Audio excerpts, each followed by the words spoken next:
En cette journée internationale des travailleurs, il me fait plaisir de vous dire que hier à 5h30, nous avons officiellement signé notre projet de convention collective.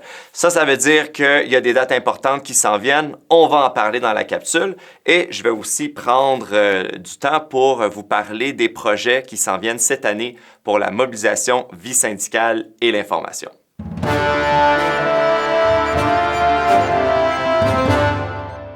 Si vous regardez cette capsule sur YouTube, je vous invite à regarder la description. Là, vous allez pouvoir trouver des hyperliens qui vont vous aider à mieux naviguer la capsule vidéo. Vous pourrez accéder aux différents sujets plus rapidement de cette manière-là. Aussi, dans la description, vous trouverez un hyperlien qui va vous permettre d'accéder à ce document qui se trouve à être, dans le fond, notre projet de convention collective. Et aussi, à la fin du document, il y a une annexe qui parle justement dans le fond, de la transition et aussi des dates importantes à venir. Donc, voilà, parlant de dates importantes suite à la signature de la convention, la première chose qu'il faut faire bien avant qu'on parle de ce qui est inscrit dans le document, c'est, vous l'avez déjà vu, ça fait quelques jours ça circule déjà sur nos réseaux. Dans le fond, c'est les remises de disponibilité. Donc actuellement sur Sigma, vous avez jusqu'au 7 mai 2019 pour remettre non seulement votre disponibilité initiale, ça c'est bien évidemment pour les temps partiels, mais aussi pour vos choix de succursales et aussi si vous voulez faire les remplacements COS et CSS. Donc cette disponibilité initiale et dans le fond vos choix de succursales, ça va être valide du 2 juin jusqu'au 31 août de cette année. Important à noter aussi, si vous ne touchez à rien de tout ça d'ici le 7 mai, donc dans le fond, ce que vous avez actuellement inscrit dans Sigma va être reconduit pour la prochaine période.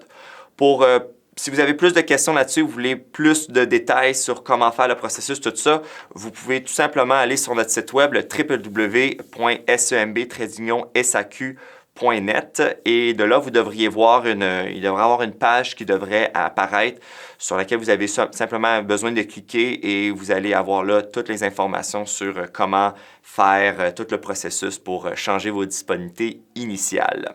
Et aussi, vous allez trouver un lien qui va vous mener directement à Sigma. Bon, maintenant, parlons des dates importantes qui vont venir. Malheureusement, je ne ferai pas le tour de toutes les dates parce qu'il y en a encore certaines qui sont un peu imprécises, mais je vais vous faire quand même ceux qui vont venir pour cette année. Donc, tout d'abord, pour le mois de septembre, j'ai mes notes ici, si je suis capable de me retrouver dedans. Donc, tout d'abord, le statut 37 heures va commencer officiellement en septembre 2019, donc cette année. Sauf que, important à noter, avant de faire le 10-06, il faut que l'employeur amène, dans le fond, tous les postes de 30 heures à 37 heures. Donc, il va falloir attendre que l'employeur fasse ça avant de se lancer dans le 10-06, mais les statuts 37 heures vont rentrer en septembre, peu importe. Aussi, encore pour septembre, voici 3 choses qui s'en viennent. Donc, tout d'abord, une fin de semaine sur 4 non disponibles. Ensuite, les statuts TP et TP 720, ça commence en septembre aussi. Et aussi, le morcellement et la substitution en imprévisible dans la même succursale. Maintenant, pour ce qui est de l'automne 2019, on a la disponibilité de un dimanche sur 2. On a le statut saisonnier et aussi le projet de transfert. Voilà, donc je vous rappelle que le document va être disponible sur notre site web et vous allez avoir un lien dans la description pour pouvoir accéder à ce document-là. Avant de parler du plan de match de la mobilisation vie syndicale et information pour l'année 2019, laissez-moi vous souligner aujourd'hui la journée du 1er mai qui est la journée internationale des travailleurs. À ne pas confondre avec la journée du travail qui, elle, est en septembre. Ce sont vraiment deux choses complètement distinctes. Il y a plusieurs pays qui, dans le fond, ont fait une fusion entre les deux, mais ici au Canada, on célèbre les deux journées indépendamment. À vrai dire, la journée du 1er mai, la journée internationale des travailleurs, c'est vraiment une journée de revendication des syndicats. Son origine se tient du 19e siècle. À cette époque-là, les gens travaillaient des journées de 10 heures du lundi au samedi et les syndicats revendiquaient le 8 heures par jour, la journée de 8 heures. Puis, ils ont décidé de prendre une date où est-ce qu'à chaque année, ils allaient utiliser cette journée-là pour faire des manifestations pour revendiquer, dans le fond, ce droit-là. À vrai dire, pourquoi est-ce qu'on a pris le 1er mai? À vrai dire, c'est à cause des événements du Haymarket Square de 1886, où est-ce qu'il y a eu un massacre durant une manifestation à cet égard. Si vous voulez plus d'informations là-dessus, je vous invite à faire une petite recherche Google. Il y a une page Wikipédia qui est dédiée à ça, c'est fort intéressant. Donc, de nos jours, bien évidemment, cette lutte-là est pas mal terminée, mais c'est quand même une journée où est-ce qu'on tient toujours à souligner, dans le fond, les luttes que les travailleurs ont faites pour arriver à ça. Puis c'est vraiment une journée qui est utilisée par les syndicats pour faire des grandes marches, pour faire des manifestations. Et notamment, à chaque année, la CSN, notamment, fait une grande marche à Montréal pour souligner cette journée mémorable. Bon, cela étant dit, qu'est-ce qui se passe avec la mobilisation? Donc, je vais être franc avec vous, dans les prochaines semaines, il ne risque pas de se passer grand-chose au département. À vrai dire, il ne va pas se passer grand-chose que vous allez nécessairement voir. Bon, c'est sûr qu'il va y avoir des communiqués qui vont être en lien avec ce qui se passe avec les dates importantes, comme je l'ai dit plus tôt. Fait que ça, c'est sûr et certain qu'à ce niveau-là, ça va être fait. Mais pour tout ce qui est des projets qu'on prévoyait mettre en place, à vrai dire, beaucoup d'entre eux sont dépendants de plusieurs outils technologiques qu'on doit revisiter. Notamment, notre site Web, on a reconnu dans la dernière année qu'il y avait certaines informations qui étaient pas nécessairement faciles à accéder sur le site Web. On veut aussi remettre sur place nos foires aux questions sur le site. On veut que le site soit plus facile à naviguer. Notamment, on a remarqué que l'interface sur le téléphone versus l'interface sur un ordinateur sont vraiment différentes et il y a de l'information qui est encore plus difficile à accéder sur le téléphone que sur l'ordinateur. Je donne un exemple. On a une infolettre. Oui, au SMB, on a une infolettre, puis c'est pas tout le monde qui semble savoir qu'on a ça. Puis, il est possible directement sur le site Web de s'y inscrire. Cependant, quand on navigue sur le site Web sur notre téléphone intelligent, ben on ne le voit pas. Il n'y a aucun moyen de voir la fenêtre pour s'inscrire à cette infolettre. C'est la même chose aussi pour se désabonner de l'édition papier du Pionnier. C'est la même chose. Normalement, vous devriez être capable de le faire directement sur la page où est-ce que vous pouvez accéder à toutes les éditions du Pionnier, toutes les archives qui remontent jusque dans les années 60. Mais sur le téléphone, on ne les voit juste pas à cause de la manière que le site Web est programmé. Fait que ça, on veut travailler là-dessus. On a déjà commencé à travailler là-dessus, mais c'est quelque chose qui va prendre quelques semaines, peut-être voire un peu plus d'un mois à mettre en place. Donc, on travaille là-dessus actuellement. Ensuite, on a aussi un projet de base de données. Ça, cette base de données-là est plus utilisée à l'intérieur de l'organisation. C'est plus les délégués, les militants au bureau, aussi nous, le département de la mobilisation, qui l'utilisons. On essaie de voir à mettre à jour celle qu'on a actuellement. Puis ça va beaucoup aider le travail de vos représentants syndicaux, à vrai dire, des délégués régionaux qui vous représentent. Donc, c'est pas nécessairement quelque chose que vous allez voir, mais c'est important maintenant que la négo est terminée. Là, c'est là le moment pour la remettre en place puis qu'elle soit plus facile à utiliser et qu'à répondre à des besoins qu'on a, que l'on ne pouvait pas répondre à préalablement. Donc ça, c'est une autre chose. L'autre chose aussi, c'est, comme vous le savez, en décembre dernier, on a officialisé le fameux groupe Tous pour un 2.0. Puis, c'est le département de la mobilisation, vie syndicale et l'information qui a, dans le fond, rapatrié tout ce qui est modération et administration. Puis, on a travaillé là-dessus dans le département depuis, dans le fond, qu'on l'a officialisé. Puis même avant, on avait commencé à travailler là-dessus. Mais comme vous le savez, malheureusement, la page a été fermée il y a quelques semaines. Puis de notre côté, on a travaillé très, très fort à essayer de savoir pourquoi, pour ne pas répéter l'erreur par la suite. Puis, à vrai dire, le point a été amené au Conseil général il y a 2 semaines, puis on en a parlé entre délégués, entre membres de l'exécutif, et on s'est entendu que on allait en rediscuter dans un Conseil général par vidéoconférence après la date de la signature de la convention collective. Donc, on va en reparler entre nous pour voir comment est-ce qu'on serait en ligne là-dessus. On essaie de voir aussi, de voir s'il n'y a peut-être pas d'autres solutions qui pourraient répondre à ce besoin-là. C'est une discussion qu'on doit réavoir. On en a quand même beaucoup parlé au Conseil général, mais il y avait d'autres sujets auxquels on devait parler, puis malheureusement, on voulait pas non plus juste prendre tout le temps au Conseil général pour parler de ça, donc on va s'en reparler plus tard. Donc d'ici là, il y avait beaucoup de projets qu'on avait en tête au département de la mobilisation, vie syndicale et de l'information, mais surtout de l'information qu'on voulait mettre en place. Puis, tant son temps que le groupe n'est pas recréé, on ne peut pas vraiment se lancer à faire quoi que ce soit. Donc, on va laisser les choses y aller comme elles se vont. On va laisser aller notre organisation démocratique travailler là-dessus, puis on va vous faire une mise à jour là-dessus dès qu'on va avoir pris une décision pour ça.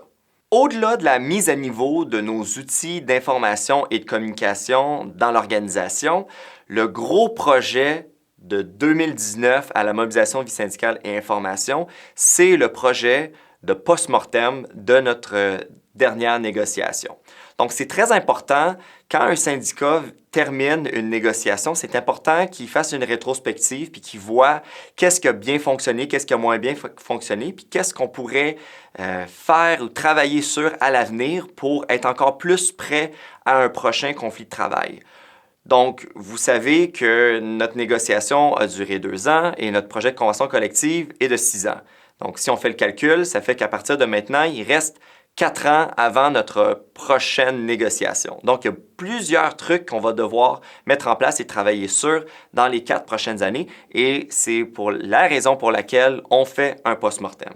Donc, moi, avec le comité mobilisation, on a commencé à travailler sur ce projet-là dès janvier. Oui, à ce moment-là, il y avait une certaine incertitude à savoir si, premièrement, il fallait aller faire voter le projet d'entente de principe en assemblée générale. Puis ensuite, par la suite, vous le savez, il y a eu certaines petites incertitudes et des problèmes d'interprétation sur les textes puis tout ça.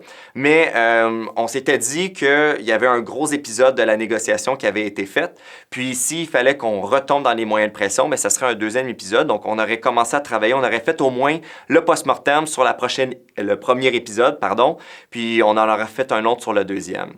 Puis la raison pour laquelle on a commencé à le faire, c'est que c'était tout frais dans nos têtes. Donc, on s'est dit que c'est le meilleur moment pour mettre ça sur papier, c'était à ce moment-là. Donc, nous, on a fait ça à notre niveau. Le post-mortem, il va se faire aussi avec le comité stratégie, le comité négo. Ça va venir dans l'année. Et nous, on a travaillé avec le comité MOB pour le post-mortem au niveau des délégués régionaux. Puis ça, on a fait des ateliers là-dessus il y a 2 semaines au Conseil général avec vos collègues délégués régionaux. Ça s'est très, très bien passé. On a dans le fond, fait la synthèse de ce qui avait soulevé, qui avait bien fonctionné, moins bien fonctionné. Puis, on a fait des ateliers pour savoir qu'est-ce qu'on pourrait mettre en place dans les prochaines années. Donc, il y a une rencontre du comité mobilisation qui s'en vient dans le prochain mois. En mai, on va se rencontrer pour finir cette partie-là. Puis ensuite, la prochaine étape, ça va être la consultation avec vous. Avec vous, les membres, vous l'avez vécu de votre côté, vous l'avez vécu différemment de vos délégués. Vos délégués, c'était plus au niveau de l'organisation, c'était le rapport avec l'exécutif, avec le vice-président mobilisation, vice-syndical information, qui se trouvait à être moi. Puis, nous, ce qu'on veut savoir, c'est comment vous avez vécu ça, puis qu'est-ce que vous auriez aimé avoir de plus ou savoir qu'est-ce que vous avez préféré, qu'est-ce que vous trouvez qui a le mieux fonctionné pour vous. Fait que ça va venir et ça, c'est une activité qu'on aimerait faire cet été. Donc, on n'a rien encore de planifié concrètement, mais on aimerait ça refaire de quoi un peu peut-être comme les barbecues qu'on avait fait une couple d'années pour la consultation. Je suis pas en train de vous dire que c'est exactement ça qu'on va faire, mais le comité mobilisation et moi, on va se pencher sur cette question pour essayer de trouver une belle activité qu'on pourrait faire qui va être intéressante, qui va être engageante, puis qui va permettre au plus de monde de pouvoir partager leur point de vue sur ce sujet-là. Donc, ça, c'est ce qui s'en vient à ce niveau-là. Donc, ça fait le tour un peu des trucs que je voulais partager avec vous pour la mobilisation. Avant de vous laisser, j'aimerais juste partager quelque chose d'un peu plus personnel avec vous. Quand j'ai pris l'intérim à la vice-présidence mobilisation, vie syndicale et information, il y a beaucoup de gens, il y a beaucoup de membres qui m'ont ajouté sur Facebook. Puis, je trouve ça vraiment cool. Je veux vraiment échanger avec vous sur Facebook. C'est un bel outil considérant notre syndicat national. C'est très difficile pour l'exécutif, d'un côté logistique, pratique et monétaire, de se déplacer à travers le Québec pour aller vous rencontrer. Le seul moment idéal, c'est durant les tournées d'assemblée, mais c'est pas... On ne peut pas être partout tout le temps, malheureusement. Donc, un bel outil pour pouvoir échanger, c'est Facebook. Je vais juste vous demander si vous voulez échanger avec moi au niveau du SEMB ou de la SAQ, je vous invite à ajouter sur Facebook Simon Desjardins SEMB. Il y a ceux qui m'ont ajouté sur Facebook, juste mon Simon Desjardins, ça c'est plus mon compte personnel.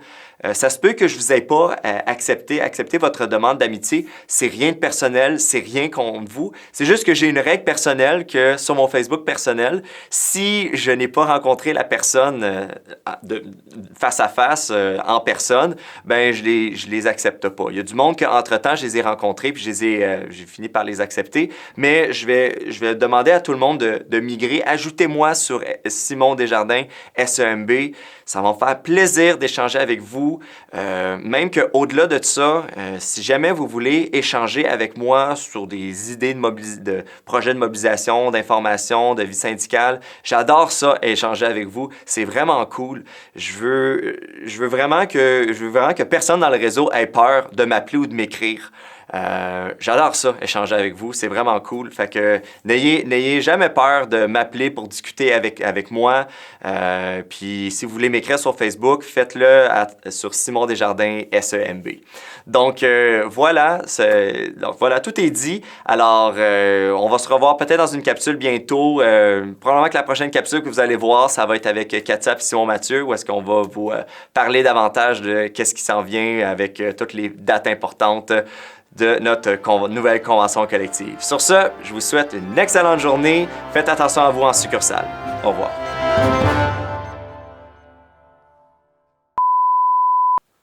Fait inédit de Making of. J'aime beaucoup cette lampe-là parce qu'elle est à la même hauteur que moi et elle m'aide beaucoup à faire mes focus quand je fais mes capsules vidéo.